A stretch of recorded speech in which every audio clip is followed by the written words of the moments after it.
Advanced pain clinic నొప్పి మాయం surgery దూరం ఫర్ అపాయింట్మెంట్స్ 9155515563. శనివారం వీకెండ్ రాత్రి ఏం జరిగిందంటే బిగ్ బాస్ హౌస్ లోంచి టేస్టీ తేజాని ఎలిమినేట్ చేసి అవతల పడేశారు.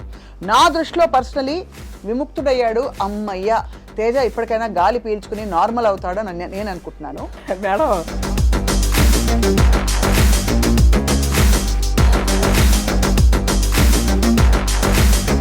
నా బ్రెయిన్కి అందని విషయం, ఫోన్లు తీసేసుకుని ఫ్యామిలీ నుంచి దూరం చేసి, అంటే ఏ ఉంటే అక్కడికి వెళ్ళి అన్ని రోజులు అక్కడ సరే సారీ టార్చర్ కానీ వాట్ ఎవర్ టార్చర్ ఉందా లేదా లైఫ్లో ఒక్కసారి వచ్చే ఎక్స్పీరియన్స్ అనేది నేను నమ్ముతా.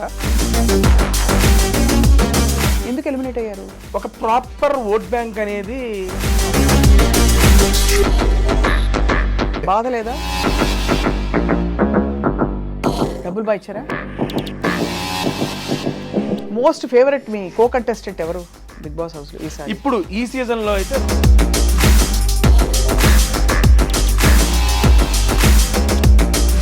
అవమానాలంటే ఎలాంటివి? నువ్వు ఆడలేవు, నువ్వు చెయ్యలేవు, నువ్వు పరిగెత్తలేవు, you are zero in the game, who are you to watch.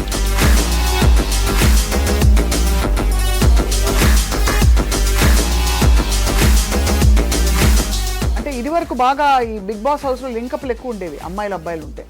వీళ్ళకి వాళ్ళకి అది ఉంది, వీళ్ళకి వీళ్ళకి ఏదో ఏదో అది. మీకు అలాంటివి ఏమి రాలేదా సమస్యలు? ఇంతవరకు ఎలిమినేట్ అయిన పార్టిసిపెంట్స్ ఎవరెవరైతే ఉంటారో వాళ్ళ గురించి మీ అభిప్రాయం ఏంటి? ఫర్ ఎగ్జాంపుల్ సోనియా ఆకుల మధ్యలో ఎలిమినేట్ ఏమనిపించింది?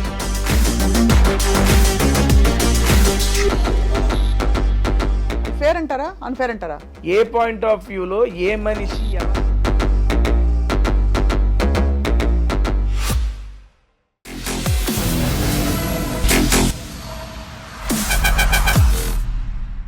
Hello and welcome to this candid conversation. శనివారం వీకెండ్ రాత్రి ఏం జరిగిందంటే బిగ్ బాస్ హౌస్ లోంచి టేస్టీ తేజాని ఎలిమినేట్ చేసి అవతల పడేశారు. నా దృష్టిలో పర్సనలీ విముక్తుడయ్యాడు. అమ్మయ్య, తేజ ఇప్పటికైనా గాలి పీల్చుకుని నార్మల్ అవుతాడని నేను అనుకుంటున్నాను. బట్ యాక్చువల్లీ బిగ్ బాస్ హౌస్లో ఏం జరిగింది? అంతకు పూర్వం జబర్దస్త్ స్కిట్స్తో పాటు ఎన్నో విధాలుగా తన టాలెంట్ ఎక్స్ప్రెస్ చేస్తూ వచ్చిన తేజ తదుపరి ప్రయాణం ఏంటి? బిగ్ బాస్ హౌస్లో ఫుడ్ సరిగ్గా పెట్టారా లేదా?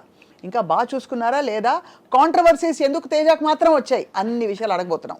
తేజ మేడం కాంట్రవర్సీలు ఏమి రాలేదండి. వచ్చాయి చాలా నస పెట్టారు, బాగా అల్లరి చేశారని ఒక పేరు వచ్చింది మీకు, నిజమా కదా? అల్లరి ఆబ్వియస్లీ ఉంటుంది మేడం. అంతేనా? నాకు ఫస్ట్ ఆఫ్ ఆల్ ఈ ఇంటర్వ్యూ రావడం నాకు చాలా హ్యాపీగా ఉంది. సీరియస్లీ మిమ్మల్ని ఎప్పటి నుంచో టీవీ ఛానల్స్లో యూట్యూబ్ ఛానల్స్లో ఫాలో అవుతూ ఉంటాము. మీరు చేసే ఆల్మోస్ట్ ఇంటర్వ్యూస్ ఫాలో అవుతూ ఉంటాం. అండ్ నిన్న మీ టీం వాళ్ళు ఫోన్ చేసి స్వప్న గారితో అంటే బేసిక్ ఈరోజు నేను ఊరెళ్ళాలి, ఊరెళ్ళే ప్రోగ్రామ్ కూడా ఉంది. సార్ స్వప్న గారు అన్నారు ఓకే డన్, ఈరోజు మార్నింగ్ కన్ఫర్మ్ చేద్దామని అనగానే వచ్చేసారు మేడం. ఏమన్నావు బాబు? సీరియస్లీ మేడం మీకోసమే వచ్చాను ఈ పూట. నేను కూడా మీకోసమే ఉన్నాను. And thank you so much నన్ను పిలిచి నాతో మాట్లాడదామని చెప్పి మీకు అనిపించినందుకు first of all thank you madam. Teja, నాకు ఆల్వేస్ బిగ్ బాస్ హౌస్లోకి వెళ్ళి వచ్చిన వాళ్ళు చాలా నాకు ఆతృత తెలుసుకోవాలి అక్కడ ఎక్స్పీరియన్సెస్ ఏంటని. ఎందుకంటే నాకు అసలు నా బ్రెయిన్కి అందని విషయం, ఫోన్లు తీసేసుకుని ఫ్యామిలీ నుంచి దూరం చేసి, అంటే ఏ ఉంటే అక్కడికి వెళ్ళి అన్ని రోజులు అక్కడ సరే సారీ టార్చర్ కానీ వాట్ ఎవర్ టార్చర్ ఉందా లేదా అక్కడ? ఇట్స్ నో టార్చర్ మేడం, అది ఆబ్వియస్లీ అదొక ఫీలింగ్ అంతే. లైఫ్లో ఒక్కసారి వచ్చే ఎక్స్పీరియన్స్ అనేది నేను నమ్ముతా. నా అదృష్టం నాకు 2 సార్లు వచ్చింది. లాస్ట్ సీజన్ వచ్చింది, ఈ సీజన్ వచ్చింది. నాకు అది మంచి ఎక్స్పీరియన్స్. నేను దాంతో చాలా నేర్చుకున్నాను బిగ్ బాస్ ద్వారా. ఎందుకు ఎలిమినేట్ అయ్యారు? ఒక ప్రాపర్ ఓట్ బ్యాంక్ అనేది ఆ ఉన్న వాళ్ళతో పోల్చుకుంటే నాకు తక్కువగా ఉంది. దట్స్ వై నేను ఎలిమినేట్ అయ్యాను. అంతే. బాధ లేదా? లేదండి, సీరియస్లీ. అంతేనా? నేను లాస్ట్ టైము ఎలిమినేట్ అయిపోయిన తర్వాత నెక్స్ట్ డేనే ఫ్యామిలీ వీక్, మా అమ్మగారు ఇంట్లోకి రాలేదని చెప్పి మనసులో పెట్టేసుకున్నా. అది నన్ను సంవత్సరం పాటు వెంటాడింది. ఇప్పుడు కూడా మా అమ్మ వచ్చేసింది, ఇంకా నేను టాప్ 5కి వెళ్ళాలి, విన్ అవ్వాలి అట్లా పెట్టేసుకున్నాను అనుకోండి, జరగకపోతే మళ్ళీ నా వెంటాడుతూ ఉంటుంది. లేదు, తేజగాడు ఎప్పుడు వచ్చిన దాంతో సంతృప్తి పడాలని చెప్పి తెలుసుకున్నా. అంతేనా? అంతే మేడం. ఇప్పుడు లాస్ట్ టైం నేను బాధపడిన దానికి 1 year నేను స్ట్రగుల్ అయ్యాను. అవునవును, అమ్మని రానివ్వలేదు కదా, నాగార్జున గారు రానివ్వలేవు అని చెప్పారు కదా అప్పుడు. దానికి అంత స్ట్రగుల్ అయ్యాను, ఎందుకంటే మైండ్లో ఫిక్స్ అయిపోయా ఇది జరగాలి అని పెట్టుకున్నా. జరగకపోతే బాధపడ్డా దారుణంగా. అప్పుడు నాకు దీని ద్వారా ఏం తెలిసిందంటే మన ప్రయత్నం చేద్దాం, జరిగితే ఓకే, జరగకపోతే ఓకే, ఎక్కువ తీసుకోకూడదు హార్ట్గా అనేది తీసుకున్నా. అందుకే ఎలిమినేట్ అయిపోయినా చాలా ఫ్రీగా హ్యాపీగా వచ్చా. బయటకు చెప్పింది ఏంటంటే నేను ఇంట్లోకి ఒక టార్గెట్ పెట్టుకొని వచ్చా, అమ్మని ఇంట్లోకి తీసుకురావాలి అని. అమ్మ ఇంట్లోకి వచ్చిన తర్వాత 2 వారాలు ఉన్నా, టార్గెట్ సక్సెస్ అయిపోయింది, సక్సెస్ జర్నీ ఎంజాయ్ చేసి బయటకు వచ్చా అంతే. అంతే. మొత్తం ఎన్ని వారాలు ఉన్నారు ఈసారి? 8 వారాలండి. చాలా పెద్ద టైం. బేసిక్గా లాస్ట్ టైం 9 వారాలు ఉన్నా. 9 వారాల కన్నా 8 వారాలు నాకు అసలు మామూలుగా కాదు. మీరు అలా 2 సార్లు ఎలా ఇన్ అండ్ అవుట్ అయ్యారు 2 సీజన్స్లో? అప్పుడు అవకాశం వచ్చింది. ఇప్పుడు వైల్డ్ కార్డ్ వెళ్ళారు. అవును, వైల్డ్ కార్డ్ ద్వారా ఇప్పుడు అవకాశం వచ్చింది. ఇప్పుడు దాకా తెలుగు బిగ్ బాస్ చరిత్రలో ఎక్స్ కంటెస్టెంట్స్ ని, అంటే ఆల్రెడీ ఒక్కసారి బిగ్ బాస్కి వచ్చిన కంటెస్టెంట్స్ మళ్ళీ తీసుకోవాలా. అదే అంటున్నాను, మీకు ఎలా వచ్చింది అదృష్టం అని. బిగ్ బాస్ తలుచుకున్నాడు, అవకాశం ఇచ్చాడు, వెళ్ళిపోయాను. వచ్చిన అవకాశాన్ని వినియోగించుకున్నానని నేను అనుకుంటున్నాను. ఇంతకీ మీ జీవితంలో బిగ్ బాస్ ఎవరు తేజ? ఎప్పటికీ అమ్మే బిగ్ బాస్ నాకు. అమ్మాయినా? సో వచ్చిన తర్వాత బయటకు వచ్చాక ఎలిమినేట్ అయ్యి ఫస్ట్ ఏం చేశారు? మీకు చెప్పారు మీరు ఎలిమినేట్ అయిపోయారని, బయటకు వచ్చారు. ఫస్ట్ మీరు చేసిన పని ఏమిటి? తినడమా, ఎవరిని ఫలానా వాళ్ళని చూడడమా? అదే లేదు, ఫస్ట్ వాళ్ళకి ప్రాసెస్ ఉంటుంది. ఎలిమినేట్ అయిపోయిన తర్వాత వాళ్ళకి ఒక ఇలాగే తీసుకెళ్తారు. అదే ఇంటర్వ్యూ ఉంటుంది. ఇంటర్వ్యూ అయిపోయిన తర్వాత మన ఇంటికి పంపిస్తారు. నేను ఇంటికి వచ్చే టైంకి ఆల్మోస్ట్ ఒక 200 మంది జనాలు వచ్చి ఉన్నారు మా ఇంటికాడికి, మీడియా పర్సన్స్ వాళ్ళు వీళ్ళు. నేను చూసి ఓకే, ఫస్ట్ టైము నేను ఎక్స్పెక్ట్ చేయాల. లాస్ట్ టైం కూడా చాలా మంది వచ్చారు. నేను ఈసారి ఏమనుకున్నానంటే ఆల్రెడీ ఓసారి వెళ్ళొచ్చాడు, మళ్ళీ జనం ఎందుకు వస్తారులే, నా పాటికి నేను వెళ్ళిపోదాం అనే ఆలోచనతో ఉండగానే ఇంటికి దూరంగా ఒక 500 మీటర్స్ దగ్గర నుంచి రోడ్డు వారికి నుంచొని ఉన్నారు. అమ్మా మళ్ళీ వచ్చారు జనాలు అంటే పర్లా మనం కాస్త అట్రాక్ట్ చేసాం, వీళ్ళు ఎంటర్టైన్ చేసామని అప్పుడు నమ్మకం వచ్చింది. ఎందుకంటే దట్ ఈస్ ద ఫస్ట్ నేను ఆడియన్స్ని ఫేస్ చేయడం. అవును. అంతమంది అన్న తేజ అన్న బాగున్నావు అన్న బాగా ఆడామన్నా, ఈసారి టాస్క్లు ఆడాం, ప్రతి ఒక్కళ్ళు చెబుతుంటే నాకు భలే హ్యాపీ అనిపించింది. అట్లా 500 మీటర్స్ జనాలతో వాళ్ళే తీసుకెళ్లారు ఇంటి దాకా వెళ్ళాక ఆ మీడియా ఇంటరాక్షన్ అంతా అయిపోయిన తర్వాత మా మదర్ని ఫాదర్ని కలిసి వాళ్ళు సూపర్ హ్యాపీ. అడిగా అమ్మ ఎలా అనిపించిందంటే, హ్యాపీరా, నువ్వు అనుకున్నది చేసుకున్నావు, ఇంకంతకు మించి ఏం అవసరం, నువ్వు హ్యాపీ కదా అని అడిగింది అమ్మ. సూపర్ హ్యాపీ అన్న, ఇంకంతకంటే మాకేం కావాలి పా అని చెప్పి బైక్ వెళ్ళి కాస్త. నిజానికి తేజ మీకు అడ్వాంటేజ్ ఉండేది, బికాస్ మామూలుగా వెళ్లే ముందు ఫస్ట్ టైం వెళ్లే వాళ్ళకి లోపల ఏం జరుగుతుందో తెలిసినా తెలియదు. మీరు లాస్ట్ టైం వెళ్ళొచ్చారు కాబట్టి మీకు ఒక ఐడియా ఉంది. దానికి కూడా చెప్తా మేడం. ఆ ఎక్స్పీరియన్స్ ఏమైనా హెల్ప్ అయిందా? రూల్స్ అన్ని మారిపోయాయి ఈసారి మేడం. బేసిక్గా ఇప్పుడు ఫస్ట్ టైం వెళ్ళినప్పుడు M1 ఎగ్జామ్ లాంటిది, రెండోసారి వెళ్ళినప్పుడు M2 ఎగ్జామ్. 2 మ్యాథ్సే కాబట్టి 2 డిఫరెంట్ ఉంటుంది. సేమ్ క్వశ్చన్ పేపర్ రాదు, but different question paper, different answer రాదు. ప్రతిరోజు ఒక కొత్తగా ఉంటుంది మేడం. బిగ్ బాస్ సీజన్ 1లో నేను నేర్చుకున్నది, నేను వెళ్ళిన సీజన్ 7 ద్వారా నేను నేర్చుకుంది, మొహమాట పడకూడదు అండ్ అందరినీ సాటిస్ఫై చేయాలని ట్రై చేయకూడదు. అవును, ఈ 2 నేర్చుకున్నా నేను. అది ఓన్లీ బిగ్ బాస్ ద్వారానే నేర్చుకున్నా. నాకు ఇదివరకు మొహమాటం, ఇప్పుడు వాళ్ళు ఏమైనా అనుకుంటారా, వీళ్ళు ఏమైనా అనుకుంటారని, సర్లే వాళ్ళకి ఇలా చెప్పాలి, వాళ్ళని కంట్రోల్ చేయాలి, ఆ సెన్స్ ఉండేది నాకు. సీజన్ 7లో ఈ 2 అరే మనం మనుషులం రా, అందరినీ సాటిస్ఫై చేయలేమురా, నువ్వెందుకు అందరినీ సాటిస్ఫై చేయాలని చూస్తావు అని నాకు నేను తెలుసుకున్నా. అండ్ దేనికి మొహమాట పడకూడదు, మొహమాట పడితే మనకు వచ్చే ఆపర్చునిటీస్ తగ్గిపోతాయి అనేది కూడా తెలుసుకున్నా. ఆ రెండింటిని ఈ సీజన్లో నేను ఇంప్లిమెంట్ చేశాను. రైట్. అండ్ ఈ సీజన్ ద్వారా నేను తెలుసుకుంది ఏంటంటే, వచ్చిన దాంతో సంతృప్తి పడు, అది రాలేదు ఇది రాలేదని ఏడిచ్చావాక, అదొకటి తెలుసుకున్నా. ఈ 3 నేను ఇప్పుడు లైఫ్లో ఇంప్లిమెంట్ చేయదలుచుకుంటున్నాను. చాలు, అంతే. ఈ నేర్చుకున్నానండి నేను. ఏం వంటలు చేశారు బిగ్ బాస్ హౌస్లో? చాలా చేశానండి బాబు. ఏంటి, పులిహార చేశాను, ఎగ్ ఫ్రైడ్ రైస్, బంగాళదుంప పోపు. అందుకే టేస్టీ అని వచ్చిందా మీకు? మేడం టేస్టీ అని పేరు ఎలా వచ్చింది? I have YouTube channel madam. Tasty Teja అని ఒక యూట్యూబ్ ఛానల్ ఉంది. మీరు కుక్కు, చెఫ్ చేస్తాను కానీ దాంట్లో చేసేది ఏంటంటే సినీ సెలబ్రిటీస్తో మూవీ ప్రమోషన్స్ చేస్తా. అండ్ తెలుగు, తమిళ్, కన్నడ, మలయాళం 4 భాషలకు సంబంధించిన యాక్టర్లతో 150 పైగా యాక్టర్లతో మూవీ ప్రమోషన్స్ చేసిన ఏకైక యూట్యూబర్ నేను. ఫుడ్ వీడియోస్తో మీ ఇంటర్వ్యూస్ అవన్నీ నేను కంపేర్ చేసుకోనండి, ఎందుకంటే మీరు చాలా మందిని చేసేసి ఉంటారు. అలా అని కాదు, కానీ ఒక ఫుడ్ వీడియోతో డిఫరెంట్ సెక్షన్ ఆఫ్ డైరెక్టర్స్ కానీ, యాక్టర్స్ కానీ, కమెడియన్స్ కానీ, మ్యూజిక్ డైరెక్టర్స్ కానీ, సింగర్స్ని కానీ మన తెలుగు ఇండస్ట్రీలో ఆల్మోస్ట్ నేను ఇప్పుడు దాకా 90+ మూవీస్ని ప్రమోట్ చేశాను. ఫుడ్ వీడియోస్ అంటే ఎలాంటి ఫుడ్ వీడియోస్ మీకు ఏం నచ్చుతుంది? నేను అంటే వాళ్ళతో కూర్చుని, ఇప్పుడు నేను ఇక్కడ ఉన్నా కదా, నా పక్కన ఇంకో సెలబ్రిటీ, హీరో, హీరోయిన్, హోటల్కి వెళ్తాం, మేము ముగ్గురు కలిసి రెస్టారెంట్కి వెళ్ళిపోతాం. రెస్టారెంట్కి వెళ్ళి ఆ రెస్టారెంట్లో ఏంటి వెరైటీస్ ఆఫ్ ఫుడ్ అని మేము ముగ్గురు కలిసి టేస్ట్ చేస్తూ తినుకుంటూ we will chit chat about the movie, about their personal life. భలే సూపర్ ఐడియా, భలే మీకు వర్కౌట్ అయిపోయింది. టాలెంట్ ఎలా వచ్చింది తేజ మీకు ఆ ఇన్స్పిరేషన్? బేసిక్గా నేను జబర్దస్త్లో అదిరే అభి గారు నాకు ఫస్ట్ అవకాశం ఇచ్చారండి. దాంట్లో అన్న టీంలో నేను జస్ట్ 9వ వాడిగా 8వ వాడిగా ఎంటర్ అయ్యాను.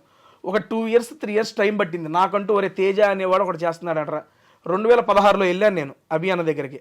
నాకు 2018లో తేజ వీడు ఒకడు ఉన్నాడు అని చెప్పి జనాలకు తెలిసింది.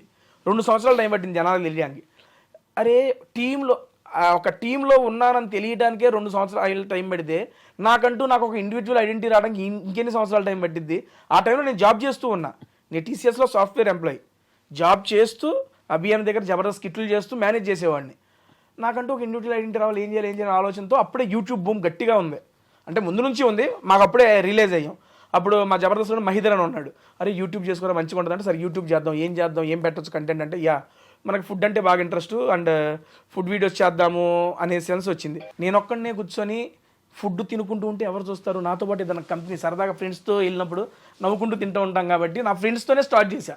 జబర్దస్త్ యాక్టర్లతో రా మన ఇద్దరం పోయి తిందాం సరదాగా అని చెప్పి కెమెరా పెట్టేవాడిని. అన్నం తింటా ఉండేవాళ్ళు, మాట్లాడుకుంటాం, అవి పెట్టేశాను. అవి నెక్స్ట్ లెవెల్ రీచ్ వెళ్ళినాయి. అవి అస్సలు ఎక్స్పెక్ట్ చేయలే. వెళ్తూ సుదర్శన్తో, మన కమిడియన్ నెల్లూరు సుదర్శన్ గారు ఉన్నారు, ఆయనతో ఒక వీడియో చేసి అది నెక్స్ట్ లెవెల్ వైరల్ అయింది. దాని తర్వాత యూవీ క్రియేషన్స్ నుండి గీతా ఆర్ట్స్ నుండి కాల్స్ వచ్చి మూవీ ప్రమోషన్స్ చేయి మా నువ్వు అని పిఆర్ఓలు. అక్కడ నుంచి స్టార్ట్ అయింది మేడం జర్నీ. ఆ జర్నీ బిగ్ బాస్ సీజన్ 7 దాకా తీసుకెళ్ళింది. సీజన్ 7లో నేను చూపించిన పెర్ఫార్మెన్స్ వాళ్ళకి నచ్చి సీజన్ 8లో కూడా మరొక అవకాశం వచ్చేలా చేసింది. మళ్ళీ పిలుస్తారా? ఎక్కువ కొడతారు, జనాలు కొడతారు ఈసారి. అంతేనా? 2 సార్లు విన్యాసాలు డన్ అయిపోయింది, చేయాల్సిందంతా చేసాం. ఇంకా ఇప్పుడు మళ్ళీ ఇంకేమైనా మిగిలిందంటే కప్ అన్నాం అనుకోవచ్చు, పెట్టుకు కొడతారు. వద్దురాబాబు మనకి వచ్చిన చాలు మూసు కూర్చో సంతృప్తి చెందే, సాటిస్ఫైడ్ అంతే. మోస్ట్ ఫేవరెట్ మీ కో కంటెస్టెంట్ ఎవరు బిగ్ బాస్ హౌస్ లో ఈసారి? ఇప్పుడు ఈ సీజన్లో అయితే రోహిణి గారు, అవినాష్ అన్న. సీరియస్లీ రోహిణి గారు నాకు అంతకుముందు ఆవిడ జస్ట్ ప్రొఫెషనల్గా తెలుసు అంతే, ప్రొఫెషనల్గా కో ఆర్టిస్ట్గా తెలుసు అంతేలే. కానీ ఈ సీజన్లోకి వచ్చినాక చాలా బాగా కనెక్ట్ అయిపోయారు మేడము. అండ్ చాలా అవమానాలు ఫేస్ చేశారు హౌస్లో.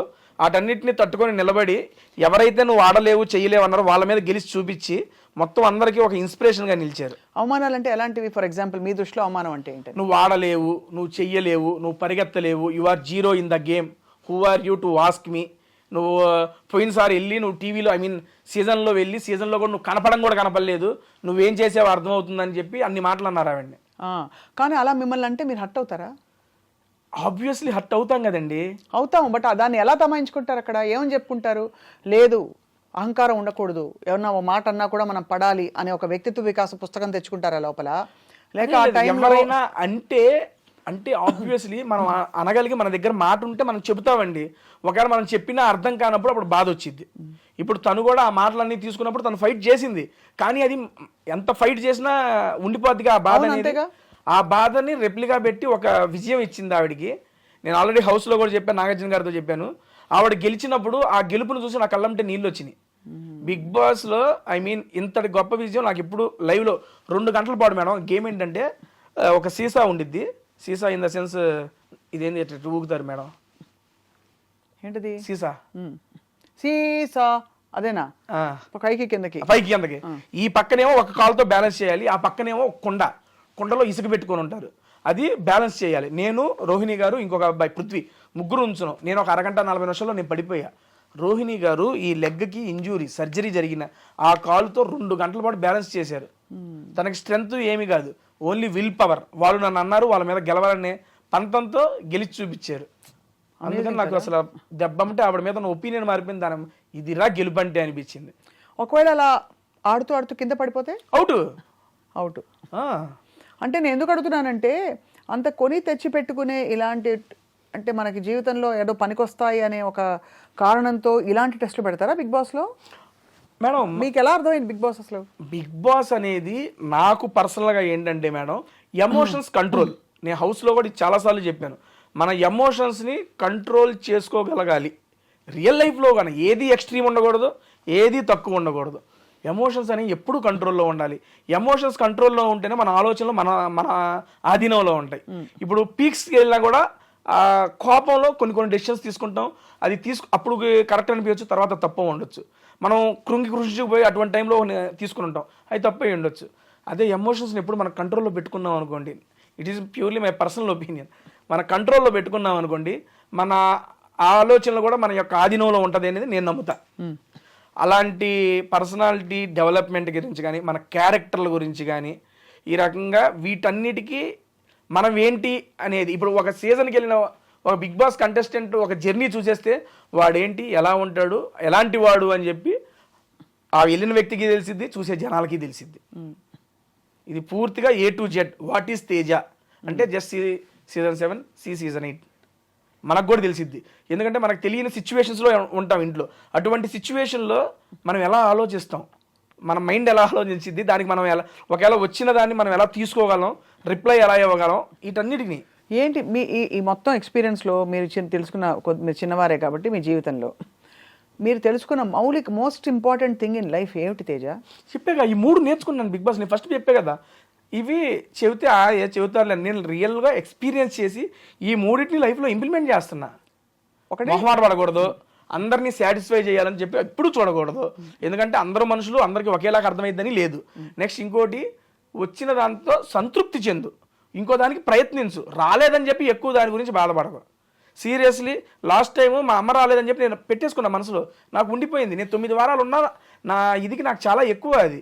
దాన్ని నేను 9 వారాలు ఉన్నా కదా అని తీసుకోకుండా అమ్మ రాలేదు కదా అనే పట్టుకొని నన్ను నేను చాలా ఇదైపోయా. అలాగే ఈ సీజన్లో అమ్మ రావాలని ఒకటే పెట్టుకుని అమ్మ వచ్చేసింది. ఇంకా టాప్ 5కి వెళ్ళలేదు, కప్పు కొట్టలేదు అని పెట్టుకోవాలా. అమ్మ వచ్చింది, చాలు మూసుకో, నీకు ఇది చాలు, ఎక్కువ ఎక్స్పెక్ట్ చేయకు. నాకు నేను చెప్పుకున్నా, ఐఎమ్ ఫ్రీ బర్డ్, చాలా హ్యాపీగా ఉన్నా. హ్యాపీగా ఉన్నారు? మీ వీడియోస్ కంటిన్యూ అవుతున్నాయా? హ్యాపీగా. నేను నిన్నగాక మొన్నే వచ్చాను, ఇంకా స్టార్ట్ చేయాలి వీడియో ఏమి. రేపు అమ్మతోనే ఫస్ట్ వీడియో చేస్తున్నా. అబ్బా, ఎక్కడ తీసుకెళ్తున్నారు అమ్మని? అమ్మతోనే ఫుడ్ వీడియో, ఒక రెస్టారెంట్ అనుకున్నాను, వెళ్ళి అక్కడ ఫుడ్ వీడియో చేసి నేనేం చెప్పను, నా బిగ్ బాస్ జర్నీ మీద ఇప్పుడు మీరు ఎలాగైతే అడుగుతున్నారు, అమ్మ నువ్వు చూసావు కదా నీకేమనిపించింది, మా అమ్మ క్వశ్చన్లు అడుగుతా ఉంటే నేను ఆన్సర్లు చెబుతా ఉంటా. అమ్మ చూసి ప్రతి వారం ఏమనేవారు, ఏమనుకునేవారు, అడిగారా? అసలు ఏం లేదు, దాని గురించి ఏం మాటల. ఫస్ట్ కెమెరా ముందే అమ్మని అడగబోతున్నారు రేపు. అదే అడగబోతున్నారు. అమ్మ కలిపి నోట్లో పెట్టారా ముద్ద? పెట్టారుగా. ఏం పెట్టారు? పప్పు ఆవకాయ, ముద్దపప్పు ఆవకాయ నెయ్యి వేసి మంచిగా కలిపి ఇక రాగానే హ్యాపీగా పెట్టేశారు. అవన్నీ బాగా మిస్ అయి ఉంటారు మీరు తేజ అక్కడ. ఇంట్లోకి వచ్చేటప్పుడు, మొన్న అమ్మ ఇంట్లోకి వచ్చేటప్పుడు చికెన్ కర్రీ అను ఆలు చేసుకొచ్చింది. నాకు ఆలు ఫేవరెట్. అండ్ మా అమ్మ చికెన్ నెక్స్ట్ లెవెల్ చేసిద్ది. నాకు కూడా అటు పెట్టుకోండి, హౌస్ మేట్స్ మొత్తం అవగొట్టేశారు. అంతేనా? అమ్మ ఇంట్లో ఉండగానే అయిపోయినాయి అండి మొత్తం. అంత బాగా మంచిగా వండుతారు మా అమ్మ. మధ్యలో అంటే ఇది వరకు బాగా ఈ బిగ్ బాస్ హౌస్లో లింకప్లు ఎక్కువ ఉండేవి, అమ్మాయిలు అబ్బాయిలు ఉంటే. వీళ్ళకి వాళ్ళకి అది ఉంది, వీళ్ళకి ఏదో అది. మీకు అలాంటివి ఏమి రాలేదా సమస్యలు? ఇప్పుడు బాగా తగ్గాయి, గత కొన్ని సీజన్స్గా తగ్గాయి, 2-3 సీజన్స్. ఏమి లేదండి, అయ్యే ఉంటానే ఉంటాయి, వస్తానే ఉంటాయి. బేసిక్గా జనాలు దేనికైతే అట్రాక్ట్ అవుతారో దాని మీద ఎక్కువ ఇంట్రెస్ట్ చూపిస్తారు. ఆబ్వియస్లీ ఒక అమ్మాయి అబ్బాయి రిలేషన్ మీద ఎవరికైనా ఇంట్రెస్టే. అరే ఏంట్రా ఇది, ఏం చేస్తున్నారు వాళ్ళు, ఎలా ఉన్నారా, ఏంట్రా చూడాలి అందరికీ ఉంటుంది. ప్రతి సీజన్లో అది ఉంటానే ఉంటుంది. ఈ సీజన్లోనూ ఉంది, పోయిన సీజన్లోనూ ఉంది. నాకు అంతే. నాకు లాస్ట్ సీజన్లో శోభ మంచి ఫ్రెండ్, కానీ మాది బయట అరే ఏంట్రా, అరే శోభ ఏంట్రా, చాలా ఇంట్రెస్టింగ్గా చూశారు అదంతా. అండ్ అక్కడ క్రియేట్ అయిన బాండ్స్ సీరియస్లీ నేను నమ్మేది, నేను ఎక్స్పీరియన్స్ చేస్తాను, చాలా జెన్యూన్ బాండ్స్ అన్ని. అవునా? ఎందుకంటే అక్కడ మీరు కొన్ని అసహజ పరిస్థితుల్లో కూడా ఉంటారు. ఏదో మీ ఇల్లు లేకపోతే మీ ఇంట్లో అన్ని అందుబాటులో ఉండేలా కాకుండా కొత్త పరిస్థితుల్లో ఒకరికొకరు తోడ్పడుతూ ఉండాలి. అప్పుడు ఒకళ్ళ మీద మనం చూపించే ఇంట్రెస్ట్, మన మీద వాళ్ళు చూపించే ఇంట్రెస్ట్, అది చాలా ప్యూర్గా జెన్యూన్గా ఉంటుంది. కొన్నిసార్లు ఫేక్ చేయొచ్చు, అది సెకండరీ. బట్ నాకు ఎదురైనవి అన్నీ ఆల్మోస్ట్ జెన్యూన్ బాండ్సే. అండ్ అప్పుడు వచ్చిన మన అమర్దీప్ కానీ శోభ గారు కానీ అప్పటి నుంచి కంటిన్యూ అవుతూనే ఉంది. లాస్ట్ 1 year నుంచి మా బాండ్ కంటిన్యూ అవుతూనే ఉంది. కలుస్తుంటారు ఫ్రీక్వెంట్గా. ఆల్మోస్ట్ 2 daysకి ఒకసారి కాల్ అయితే ఉండిద్దండి. ఆ లాస్ట్ 6 months నుంచి 2 daysకి ఒకసారి కాల్ మాట్లాడుకుంటాం మేము. ఇంతవరకు ఎలిమినేట్ అయిన పార్టిసిపెంట్స్ ఎవరెవరైతే ఉంటారో వాళ్ళ గురించి మీ అభిప్రాయం ఏంటి? ఫర్ ఎగ్జాంపుల్ సోనియా ఆకుల మధ్యలో ఎలిమినేట్ ఏమనిపించింది? అనిపించింది ఏం లేదు నాకు. అనిపించింది అంటే ఏ సెన్స్లో? మీరు అంటే ఎలిమినేట్ అయ్యారని తెలుసుకున్నప్పుడు మీ రియాక్షన్ ఎలా ఉంటుందో ఎక్స్పెక్టెడ్ అనిపించిందా? ఎందుకంటే బయటే ఉన్నాం కదా, నేను లోపల లేను. అప్పుడు లేదు తెలుసు, అప్పుడు మీరు బయట ఉన్నారు. బయట ఉన్నాం కాబట్టి బయట పరిస్థితులు చూస్తున్నాం కాబట్టి ఓట్ బ్యాంక్ ఎవరికి తక్కువ ఉంటుందని ఒక ఐడియా ఉంటుంది. ఎక్స్పెక్టెడ్ కదా సోనియా. కానీ ఇదంతా మేక్ బిలీవ్ కదా తేజ. అంటే ఇప్పుడు ఓట్ బ్యాంక్ అన్నది మీరు అన్నది బాగానే ఉంది. ఓట్ బ్యాంక్ తక్కువ ఉంటే మీరు మంచివారైనా, మీకు కేపబుల్ వర్త్ ఉన్నా కూడా మీకు ఆటోమేటిక్గా అంటే ఎవరు సినిమా ఆడుతుందో వాళ్ళే బిగ్ బాస్ అవునండి. అంతే కదా? అది ఫేర్ అంటారా, అన్ఫేర్ అంటారా? ఒకటండి, ఇప్పుడు బిగ్ బాస్ లాంటి షో జనాల మీద, జనాల యొక్క ఓటింగ్ మీద డిపెండ్ అయ్యి ఉంటుంది అని చెప్పినప్పుడు చెప్తున్నా, నాకన్నా తోపుగా ఆడేవాళ్ళు నాకన్నా ముందు వెళ్ళిపోయిన వాళ్ళు ఉన్నారు. I accept it. అండ్ నాకన్నా తక్కువ ఆడేవాళ్ళు ఇంకా హౌస్లోనూ ఉన్నారు. I accept it. కానీ అదే చెప్తున్నా, ఆడటం అంటే ఓన్లీ గేమ్లు ఆడటం కాదు. బిగ్ బాస్ లోపల అడుగుపెట్టిన దగ్గర నుంచి మనం చూసే చూపు, చెప్పే మాట, చేసే కవలికలో మనం గెస్చర్స్ ప్రతిదీ ఇంపార్టెంటే. ఏ పాయింట్ ఆఫ్ వ్యూలో ఏ మనిషి ఎలాగ జనాలకు నచ్చుతారో మనకు తెలియదు. వాళ్ళకి నచ్చినాలని, మేము వీళ్ళని చూడాలి అనుకుంటున్నాళ్ళని ఇంట్లో అడ్డు పెట్టుకుంటారు. ఇది అవసరం లేదురా మాకు అనగానే లాగి తీసి బయట వేస్తారు. అంతే. జనాలకి ఎందుకు నచ్చుతామో మనకు తెలీదు. దానికి లాజిక్ లేదు, ఆల్గోరిథం లేదు. లేదండి. మీరు మంచితనంగా ఉన్నా మీరు బోర్ కొట్టేయచ్చు, మీరు Obviously. రెబల్ గా రెక్లెస్ గా ఉన్నా కూడా మీరు బాగున్నారు, నచ్చొచ్చు. అరే భలే నచ్చచ్చు. ఆ, మీరులా ఉండడం ముఖ్యం. అంతే అంతే. నువ్వులాగుండు, అది జనాలకు నచ్చితే ఉంచుతారు, లేదా లాగి బయటేస్తారు. అయ్యో బయటేశారు కదా, అయ్యో నన్ను వేసారు ఏంద్రా బయట అనుకోకుండా దానివల్ల ఏమైనా నేర్చుకుంటే అది ఇంప్లిమెంట్ చేయి, లేదు నేను ఇంతే అంటే కంటిన్యూ చేయి, అంతే. తేజ, మొత్తం ఈ వ్యవహారంలో as your going through the whole thing, ఇంటిని మిస్ అయ్యి, మొబైల్ ఫోన్ ని మిస్ అయ్యి, ఫ్రెండ్స్ ని మిస్ అయిన సందర్భాలు ఏలే మేడం, బాగా ఎంత నిద్ర వయసు పట్టేదా? వచ్చింది, ఫోన్లు ఆ మిస్లింగ్ ఏం ఉండవు మేడం. అంతేనా? హ్యాపీగా ఎంజాయ్ చేశా. నేను ఈ సీజన్ 8 కన్నా సీజన్ 7 దారుణంగా ఎంజాయ్ చేశా. ఎందుకంటే ఫస్ట్ టైం ఎంట్రీ కదా లోపలికి, ఇల్లు వాళ్ళందరూ కొత్త, ఎలా ఉంటుంది లోపల ఇల్లు? బ్రహ్మాండంగా ఉండదు అన్ని. సో నేను ఎప్పుడు టీవీలో చూస్తాం కదా, ఎందుకంటే నాలాంటి వాడికి బిగ్ బాస్ అవకాశం రావడం అనేది నేను ఒక అదృష్టంగా భావిస్తాను. అది నేనేంటండి యూట్యూబ్లో వీడియోలు చేసుకునేవాడిని, జాబ్ సాయంత్రం వెళ్ళి జాబ్ చేసుకుని రాత్రి వీడియోలు చేసుకుని చూసుకునేవాడిని. అరే యూట్యూబర్ గాడివి, నీకు కూడా బిగ్ బాస్ ఛాన్స్ వచ్చిందా అని నేనే 2-3 సార్లు గిల్లుకున్నా ఫస్ట్ టైం వచ్చినప్పుడు. ఎందుకంటే సీజన్ 4, 5 నేను ఇంట్లో కూర్చొని మా అమ్మాలతో చూసేవాడిని, అమ్మ నేను చూసేవాడిని. మా నాన్నకి ఇష్టం లేదు, చూడ అరే కొట్టుకుంటా ఉంటారు దాన్ని చూస్తాం ఏంట్రా అనేవాడు. సర్లే ఏదో ఫ్యామిలీ వీక్ వచ్చింది, ఫ్యామిలీ వీక్ వచ్చినప్పుడు నేను మా అమ్మతో, అమ్మ నేను అలా వెళ్తే బిగ్ బాస్కి నువ్వు వస్తావా ఫ్యామిలీ వీక్లో అంటే, మా నాన్న నవ్వేవాడు పక్కన నుంచి. ఏది నవ్వుతున్నావు అంటే, నిన్ను పిలవడం మీ అమ్మ రావడం సరిపోయింది, ఇద్దరికిద్దరు కట్టేసి పడుకోండి అనేవాడు. సరదాగా సాగిపోయింది. అటువంటిది 4 ఇయర్స్ తిరిగేపాటికి, 3 ఇయర్స్ అయ్యేపాటికి నిజంగా నేను బిగ్ బాస్ హౌస్లో ఉన్నా. అదే కదా, డబ్బులు బాగా ఇచ్చారా? మంచిగానే ఇచ్చారండి, ఐఎమ్ వెరీ సాటిస్ఫైడ్. మనకి వర్త్ వాళ్ళు ఇచ్చిన దానికి. డబ్బులన్నీ ఏం చేశారు తేజ? వారానికి ఇంత అని చెప్పిస్తారు అందరికి? అవునండి, ఈ వీక్లీ పేమెంట్స్ ఉంటాయి. నా ఫస్ట్ దానితో మా ఫాదర్ కొన్ని లోన్స్ ఉంటే మా ఫాదర్కి ఇచ్చేసాను. ఎంత బంగారం నిజంగా మీరు అసలు. అవి టేక్ కేర్ చేశాను. అండ్ ఇప్పుడు సెకండ్ వచ్చే దాంట్లో మా హౌస్లో కూడా చెప్పాను, మా పెద్దమ్మ వాళ్ళ అబ్బాయికి కిడ్నీ ట్రాన్స్ప్లాంటేషన్ ఆపరేషన్ ఉంది, నాకు తోచినంత వచ్చిన దాంట్లో ఇవ్వాలి అని చెప్పి దాన్ని ఒకటి పెట్టుకున్న పక్కన. ఈ రెండింటికి అయితే దాన్ని ప్రజెంట్ ఉపయోగిస్తున్నాం అంతే. ఎందుకంటే నాకు కూడా మేడం బిగ్ బాస్ సీజన్ 8 అనేది నాకు ఎక్స్ట్రా ఆపర్చునిటీ. అవును కదా. ఆ ఎక్స్ట్రా ఆపర్చునిటీలో నేను ఇక్కడ అమౌంట్ చూడాల, నేను అక్కడ మిస్ చేసుకుందా మా అమ్మని మిస్ చేసా, అమ్మని తీసుకొచ్చేయాలి. దాని తర్వాత వచ్చే అమౌంట్ అదంతా దానికి వాడుకుందాం, కానీ అది నాకు ఎక్స్ట్రా బోనస్. అవును. అండ్ బిగ్ బాస్ ఇచ్చిన పేరు వల్ల నేను ఓపెన్గా చెప్తున్నా, నేను మంచిగానే ఉన్నాను. నా యూట్యూబ్ ఛానల్ మంచిగా ఉంది. నేను ఇరానీ నవాబ్స్ అని నా కొత్త ఫ్రాంచైజీ ఒకటి పెట్టుకున్నాను, 22 బ్రాంచెస్ ఓపెన్ చేసుకున్నాను, దాంట్లో అది మంచిగా నడుస్తుంది. దేవుడి దయ వల్ల సినిమాలు వస్తున్నాయి, మంచిగా ఈవెంట్లు చేసుకుంటున్నాను. అందుకని బిగ్ బాస్ ద్వారా వచ్చిన అమౌంట్ నాకు దాన్ని యూజ్ చేసుకుంటా. నేను ఇవి కాపాడుకుంటే చాలు నాకు. ఇరానీ నవాబ్స్ లో ఏమేమి చేస్తారు? ఇరానీ నవాబ్స్ అనేది బేసిక్గా tea franchise madam. Tea franchise నా ఫ్రెండ్స్తో ఇద్దరితో కలిసి స్టార్ట్ చేశాను. అది స్టార్ట్ చేసి నేను బిగ్ బాస్ హౌస్లోకి వెళ్ళేవాడికి 15 బ్రాంచెస్ అయినాయి. ఇప్పుడు బయటకు వచ్చేవాడికి ఆల్మోస్ట్ 20-25 బ్రాంచెస్. అంటే ఇప్పుడు నేను బ్రాంచ్ పెట్టుకోవాలనుకోండి ఇరానీ నవాబ్స్ అని, మీ దగ్గర రెసిపీస్, మీ దగ్గర ఫ్రాంచైజ్ కొనుక్కోవాలి. అవును, ఎంటైర్ ఎక్విప్మెంట్ మేమే ఇస్తాం. మీరు ఇలాంటి ఒకటి క్లోజ్డ్ ఎన్విరాన్మెంట్ రూమ్ ఏదైనా ఇచ్చినా, లేదా మీరు డబ్బు ఏదైనా పెట్టుకున్నా, దాంట్లో మొత్తం సెటప్ నేనే చేస్తా. నేనే చేసి దానికి సంబంధించిన మీకు ఇంగ్రీడియంట్స్ కానీ మొత్తం మేమే ఇస్తాం, కిచెన్ ఎక్విప్మెంట్తో సహా ఎవ్రీథింగ్. చాలా బాగుంటుందా మీ టీం?